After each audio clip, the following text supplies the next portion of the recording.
All right, so look at my outside of my boot, look at my shift lever, and look at my foot peg. That was, I don't know if you heard it. Did you hear it catch and drag the last time through? I must have nicked a rock too, because you actually heard a little grind for a second. What's good though, is that there's a ton of moisture in this dirt and it's soft. So I didn't even have to float my inside foot just then. I created a tiny, each time I hit that, you would have seen me charge in a little more, brake a little more aggressive, sit a little earlier, and get a little bit more lean angle. As I got more comfortable, trusted the bike, trusted the conditions. So that last one I sat slightly earlier, I leaned a little bit more, and I really buried. Also, that shifter is in the wrong spot. Do you have like a size 15 boot, or what are you working with? So your shift lever might even be 2 notches too low. It's at least 1 too low, but I think it's 2 too low. Your shift lever should be just barely above the top of the foot peg. So 55, like yours seems to be in the right spot, I think. This is definitely too low, if you guys can see it. And what it just created is it just got buried in the ground. Same, I mean, foot peg kind of did, but shift lever really did. And my downshifts, I have to move my foot so much. Couple of things I did for the faster guys to be able to make, that looked easy, right? What did I do the very last time? Brake tap. What? Brake tap. I brake tapped in the air. What else can you guess that I did in the air? Give a little gas. I gave it a little gas in the air. Why do you think I would do that? After a brake tap, I give it a little bit of gas to then level the bike out exactly to where I want it. And to also get the wheel spinning again before I land. What else did I do in the air? I think I just heard it over here. Shifted. Is that what you said? I shifted from third down to second, so that way my downshift is done, and now I'm just ready for the corner. That's the key. The downshift in the air on that is the key. If you don't, also, did you notice the one I cased to show you how you could build up to being able to jump the full distance? I cased it right on the peak, front tire first, and I barely bounced at all. I do take off all the way right, and then I jump back in slightly. You don't have to do that. It just helps open up the turn maybe slightly more. I notice it a lot whenever I ride here. Yeah, a little bit. You have to be careful though, because you can't open it up too much, because if you're turning too much coming down and in, it's polished kind of flat and hard packed, right? So you have to sort of keep the bike straight when you land. So getting that downshift in the air, crazy important. What did I do the very last time also? When I landed, what did I do? I gave it gas, right? I was actually able to not only try to get stopped for the corner, I was able to land and accelerate for a second and then brake. And you heard when I hit the brakes that last time, I created the wheel chatter because I hit them hard enough to where I got that kind of that chain slap noise that you guys would want. Off the brakes by the time I got to the corner, standing through the rough part of the turn, sitting. When I sit, I keep my abs tight so my hips stay in the right spot, and nice smooth acceleration out. Pretty easy. There's a lot of little kind of nuances to how to do that correctly, but when you do it the right way, doesn't it look pretty simplified and smooth?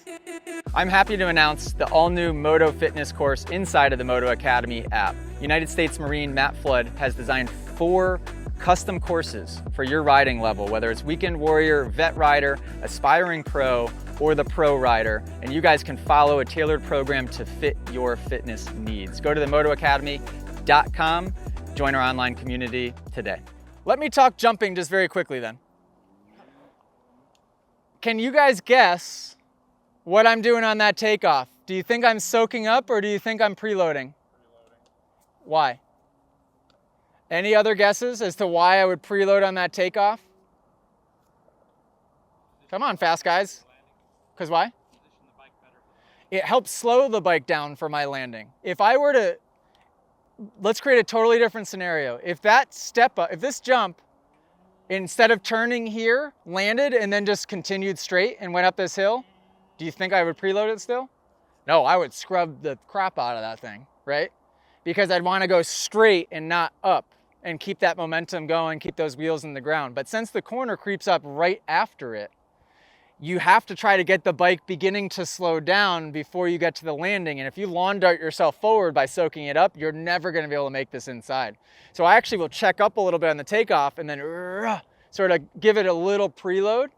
and create that pop and that height so that way I can come down and get the bike to actually stop. Does that make sense? Can I have you do that again and get from the other side? Yeah. So I can get that. Yeah, that's an important part to be able to make a corner. In Supercross, you'll do that a lot.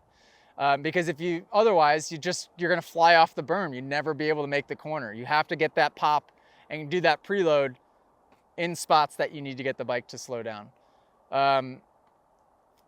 Group one, so jumping it. So we are doing a slight preload, which what a preload means is when we're in the transition of the jump face, we're gonna squat down with the bike a little bit, right? As you get further up the jump face, you're gonna start to extend your legs, so you're timing it so when you get off the top, the legs are now extended. You're basically assisting the bike in its compression and then lightening the bike and assisting in its rebound. It's very similar to like a bunny hop on a BMX bike, to where you would first push down and then unload, right? Very similar. What you need to do with the throttle to match that is you have to ramp the throttle up as you go up the takeoff. So it's the opposite of what I would teach on a lot of jumps, which is just smooth, steady throttle all the way up. If you're gonna roll this jump, that's how I'd want you to hit it. Smooth, steady throttle all the way up. If anything, you could back off slowly as you start to go up the jump face because it's such a long jump face, right? But if we do wanna jump it, we have to ramp the throttle up as we go up the takeoff to help assist the compression and the rebound. If we try to do the compression rebound movement, the preload movement, but we don't do the throttle match, you're gonna push through and you're gonna get a kick, like a little bit of an endo, right? Step one, I would say if we try to jump it, don't try to make the inside rut and piece it all together. Jump it and do the outside. Jump it and even go straight through here if you want to.